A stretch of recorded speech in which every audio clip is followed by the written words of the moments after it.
So MenuRx is awesome. I talked with my buddy, Dr. Jake May from MenuRx. What was yesterday? Wednesday? Yes. So I spoke to him yesterday. At MenuRx, they test your metabolism. And what is metabolism? That's how you digest your food. And everybody's body digests different foods differently. So if you're looking to lose weight, as I am, if you're looking to just get in better shape, or say you're in good shape but you want to just get stronger or more cut, whatever it might be, the guys at MenuRx, the ladies at MenuRx, will work with you one-on-one, actual scientists, doctors who study this nutrition for a living and know that one size doesn't fit all like the big box stores try to do. MenuRx, they create a plan and create a food plan with you that works for your specific body and needs. It's that simple. So go to menu-rx.com today. If you sign up for any of their plans, you'll get a 1-year membership to the Ultimate Cleveland Sports Show absolutely free. That's a $60 value for all our extra content for free by signing up. And at MenuRx, they most health insurance plans here in the state of Ohio, at least, will work with you. So you may have to pay nothing out of pocket. So go to menu-rx.com today. And with that, let's bring in Zack Meisel, who's joining us from Chicago. What's up, Zach? Meisel. It's not Meisel. It's Zack Meisel. It's a running joke now, boy. Oh, now it's a running joke? I didn't pick realize up on that. it. Come Sorry. on, man. That's bad. Bad job out of you, boy. What's up, Zach? I've never corrected people on that because I always thought it sounded more professional or like I was French, maybe. Yeah. Oui, Zack Meisel. So Zack you travel Meisel. with podcast equipment now? Look at you. Well, only the best for you guys. Yeah. I mean, we do our show every Monday, and we've been killing the Browns lately, deservedly so, Zach and I. And You and Zach have been killing the Browns on the Ultimate Guardian show? I'm sorry, the Guardian. You can't even let it go. I can't even let the Browns go here. But, Zach, let's start with the Luis Ortiz news. What can you tell us at this point about his situation, if anything? Oh, boy. I'll let you guys speculate on what you think might be going on. I mean, it sounds like gambling. I don't know what else it could be, but I guess it could be something else. Okay. We'll all find out soon enough. Zach, tell him that if it was gambling, he wouldn't be on paid leave. He's not going to say that. All right, let me. I tried to get him to say something. There's the statement. If you had to bet right now, gambling, will he play the rest of this year? What would your bet be? Can't Can't answer that? No, that's interesting way to ask that. Interesting choice of words. Look, he's definitely out through the All-Star break. I think. Yeah. How often do you see someone placed on leave like this, and then it's after what will it be, 2 weeks? It's hard for me to envision the league just saying, "Oh, we discovered that he's an upstanding citizen and everything's great, and we want to triple his salary and shave 2 runs off his ERA." Like I don't.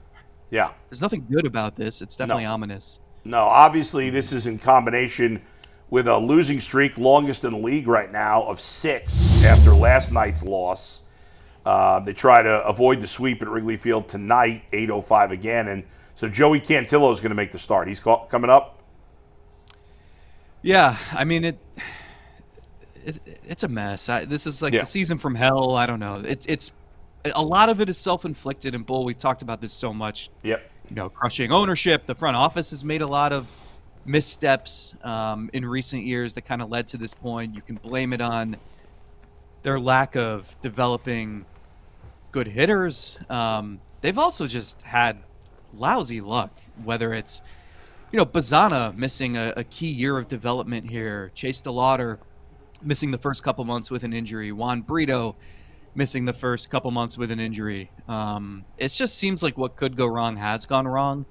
And I don't know, maybe it's the baseball gods just saying, well, you didn't want to capitalize on reaching the ALCS and try to build off that. So we don't appreciate you taking that for granted. That's and right. So here you go. Here's a season that will just haunt you forever.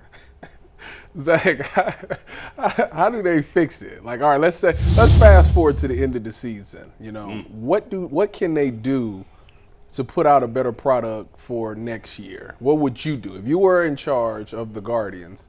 What moves would you make to ensure that this season doesn't happen again next season? Yeah, I mean, I think that's the key is not. I mean, I really think. Look, I think ownership has a rosy outlook on things a lot of times, and I'm not saying that Paul Dolan just saw them reach the ALCS and said, "Oh, well, let's just run it back and everything will be great."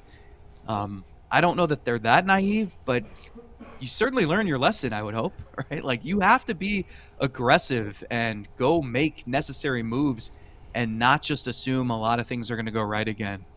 And so it's crazy that on July 3rd, they're 40-44, but it really feels like they're much worse than that. Oh, yeah. Maybe it's just because the American League is so crowded. Maybe it's because I just have no faith that they can score runs consistently.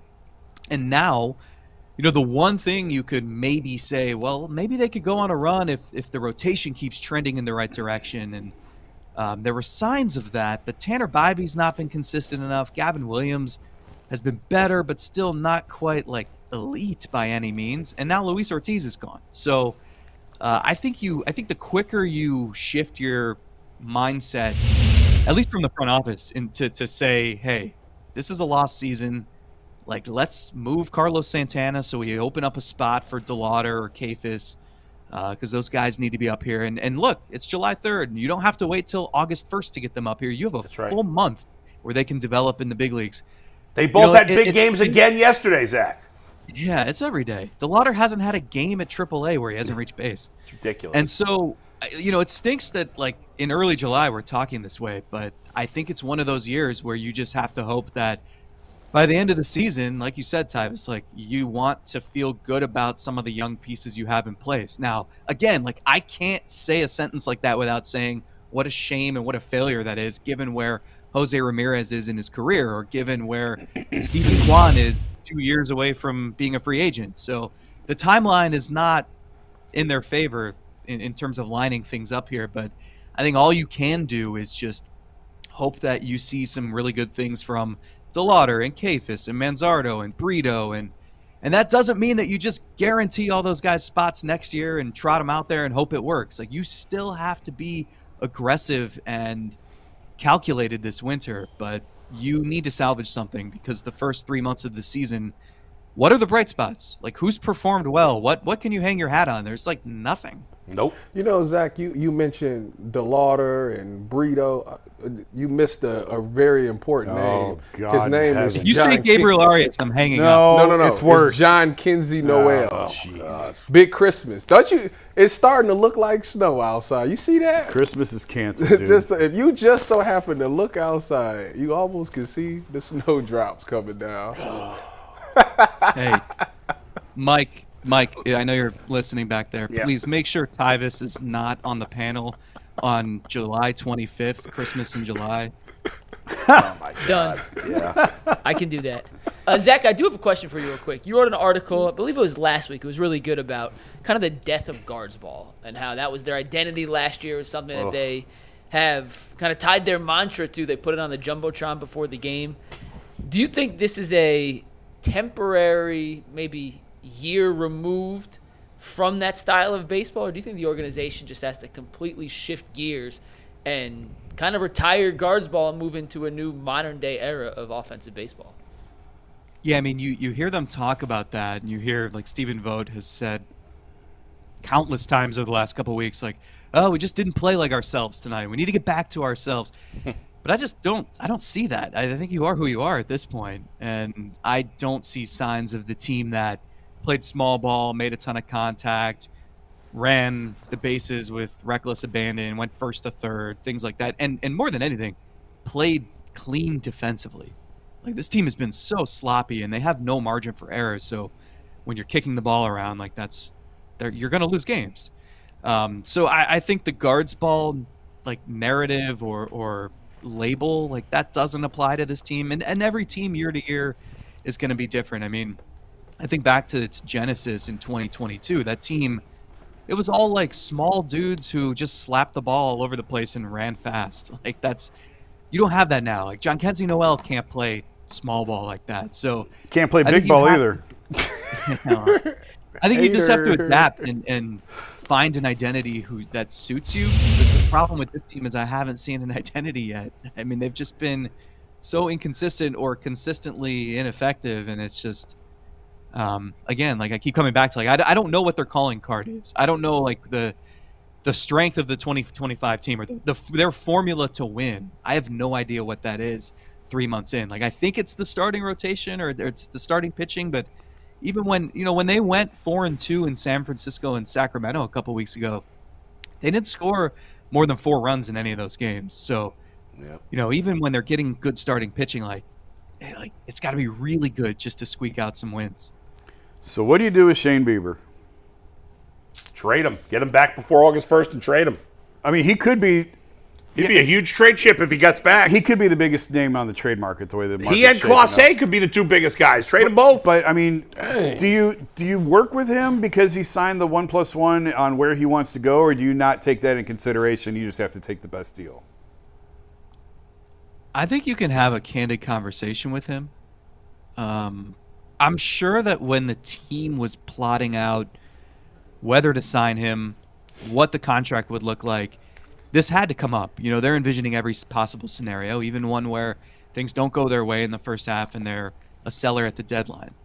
And they knew, like, Bieber, the target was mid-season, so they knew that, it would be right around the trade deadline. It would be tricky to figure out, like, what's his value, what will a team give up for a guy who they haven't seen pitch? Because it's not even just the Tommy John surgery. This guy's made 4 starts in the last 24 months. Because remember, he missed a big chunk of 23 too. So while you hope you know what you're getting, you don't know what you're getting. Yeah, I actually don't think his value would be massive.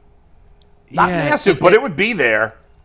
But at the same time, like Matthew Boyd is the dream scenario there, right? Like he made such a big difference coming back from Tommy John, and he made 8 starts in the regular season for the Guardians last year and then 3 in the playoffs, and he was magnificent.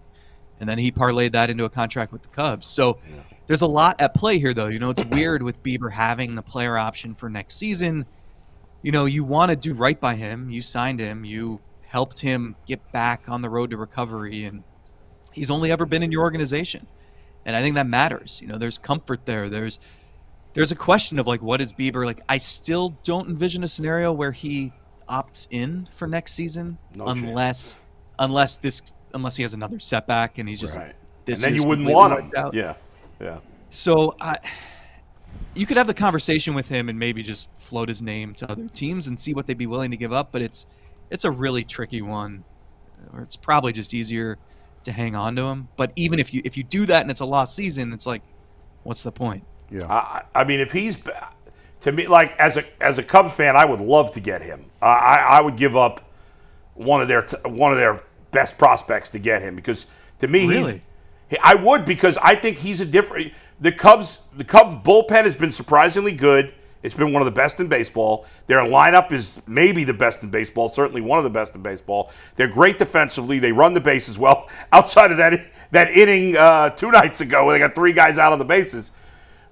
Their weakness is their rotation after the great Matthew Boyd there, Jason. Oh, stop it. He's been fantastic. Just saying. And Shota Imanaga. Trying to tell Outside you. of those 2 guys, their rotation stinks. So I'd trade for 2 pitchers if I'm the Cubs. I don't think any team's giving up a top prospect for Shane, because what Zach said, you haven't seen him, and Right, but he's he- only got control for No, 2 but more months. You'd have, but we know how good this guy is when he's healthy. So he'd have to come back. But if he comes back and makes even 1 start and looks fantastic, you could get one good the Cubs are going to be desperate because they might lose Tucker at the end of the year. They're going to want to win. The GM's job's on the line. The Yankees, too. They're going to be desperate also. They need a starting pitcher. So I think that if he comes back and pitches, they could take and if you're Bieber, why wouldn't you want to play for the Cubs or the Yankees? You probably would. So I think that could make a lot of sense, and I think one of those teams would give up a good prospect. We'll see. It's going to be interesting. So he's currently, I think he's got to throw one more live bullpen session this week. So like he could make his first rehab, well, Yeah, his first rehab start next week. Yeah. And then you start that 30-day clock again.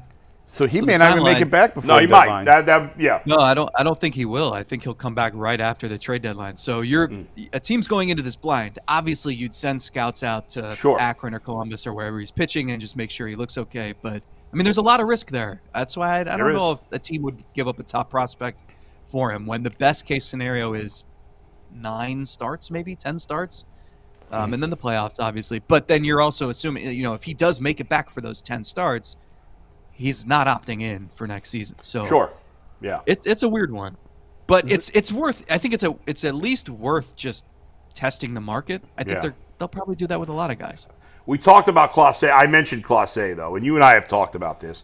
To me, they should absolutely trade Clase. And I understand you have 3 years of control still on him, but this is the one strength and the one area of this team where there's depth. Obviously, you don't want to weaken a strength, but you have no choice, I think. And they could get a lot for Clase. I don't think there's any doubt about it. There'd be 8, 9, 10 teams that'd be interested in him. So I think they're making a big mistake if they don't trade him this month. What say you? Yeah, I don't think I'd go that far just because you could still trade him this winter. He's got 3.5 years of control, That's and so fair. it really just depends on when. Look, I don't. It would be surprising if he ended up playing for the Guardians for the entirety of that 3.5 years left on his contract, just because that's how they operate, right? So then I'm thinking, okay, well, when could you get the best trade package? And there's teams that definitely need a closer, and so the question is, what are you getting in return? Are you getting 20-year-olds in A-ball? Are you getting guys on the cusp of the major leagues? Are you getting major league talent? I don't know that you can do that during the season because the team that is trading for him probably needs that major league talent, right? So it's really tricky. That's why I still would think that there's a better chance it happens over the winter. And over the winter, you might have more suitors too. But there's no reason not to listen, not to float his name out there and see what you can get, because it's always better to move a reliever too early than too late. I do think Clase I don't think he's going to fall off a cliff by any means. So I don't think you need to feel like there's this huge sense of urgency to move him. Honestly, it's a self-indictment.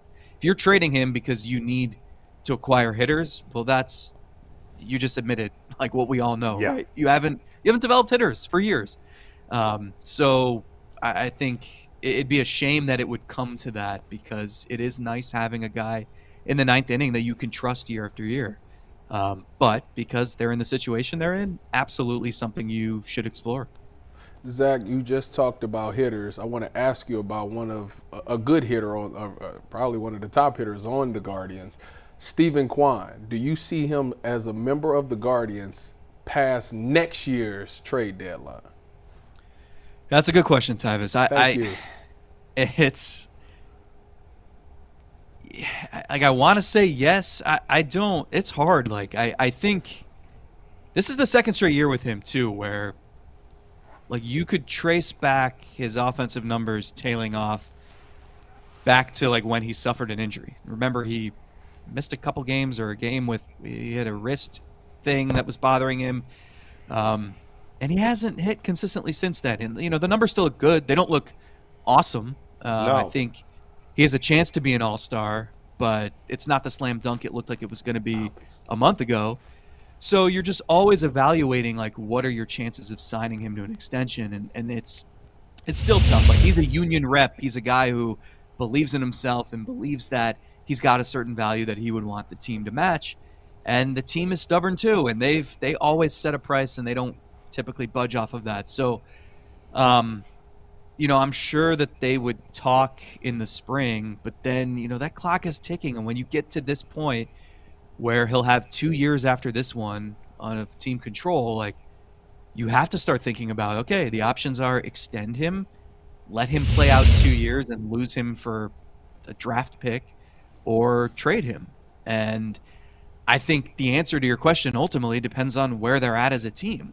If they have another year next year like this year, I think the answer to your question is they trade him at the deadline next season.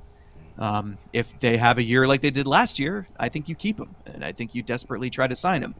I think there's a lot of, if you look at the timeline here, he's under team control for 26 and 27. Well, after 26, there could be a reckoning in the league. You've got the collective bargaining agreement ending. You've got questions on ownership and how the mode of operation with ownership could change in 27 and beyond. There's a lot that could change, and so there's so much unknown. It's not even just the Guardians. It's league wide. Teams are operating as if the world is going to end in a year and a half, because I think everyone's just ready for a work stoppage and just an ugly brawl and trying to make actual substantial changes for once, which they say every 5 years, and it usually doesn't pan out. So Kwan is part of this because he's a union rep, because of the timeline of his contract here. And so I think for a lot of reasons, it's maybe tough to get an extension done. And so then you just have to determine, like, how badly do you need him versus needing more prospects for the future. I think Kwan, and then we'll wrap it up with this. Kwan's a weird guy too. You know how we talk about like Jared Allen in basketball doesn't fit the modern era of basketball? In a way, Stephen Kwan is the same thing in baseball. Like he's more of like an 80s player. He would have fit better in that era. Like he's a good player, but nobody, like in a trade, nobody's given up a ton for him. He doesn't hit home runs. He's a great fielder, but he plays left field. Like nobody's getting worked up for a great left fielder defensively. It's like, he's a good player, but I don't even think he's an all-star, frankly, to me this year. And he's a good player, but a limited player. I mean, he's not. Let's face it, he hasn't even hit 300 yet, which he feels like a 300 hitter, and maybe in this modern day, I think the comp for him, and I've been thinking about this for a while. I was saying Andrew Benintendi for a while. I think the comp for him might be Nico Horner of the Cubs, even though they play different positions. It's almost like he's more valuable to the Guardians than he would be to another team. Yes. Which is why it's, there have been very few examples of them just letting someone play out their contract and then he walks, but maybe he winds up in that category because he's so unique. You know where he's more valuable? Center field. That's where he's valuable. That's right. I agree with that. Yeah. Clearly that's not going to happen. Even though it would make a ton of sense for this team, you could have Delauter in left and Kafis in right and be done with it. But it's tough because it's a team that, like, they can't afford to just bail on productive hitters. This is one that fell from the sky. A guy who was not on people's prospect radar until he was about to break into the major leagues. And even those radars, the people's radars he was on, those people didn't expect him to be an all-star. So, you can't afford to just move off of these guys when you've struggled so much to develop them. So it's tough. I don't know. Sky's falling. Season from hell. I know we got to go, but I got to get this in. We were talking about this on the show the other day, and like clearly they know the secret sauce to pitching, right? Like they've had other organizations come and take their guys. Ruben Niebla went to San Diego. Matt Blake went to New York. Like they've had other organizations come in and say, we want what the Guardians do for pitching. Clearly they have not figured out hitting. Ty Van Berkeley, Chris Valleca, and now Fink, right? Like they've had 3 hitting coaches in the last 10 years, and they can't hit. How do you overhaul your hitting philosophy, and where do you go to get that? Like, do you go to Tampa? Where do you go to find, like, they've had other teams come get Niebla and Blake from them. Where do they go? Who do they get? Because it just feels like they need to overhaul how they approach hitting, because they've had 3 hitting coaches now, and it is not working. Yeah, you go to the Dodgers, or you go to some team like that, and you hire external. They didn't do that.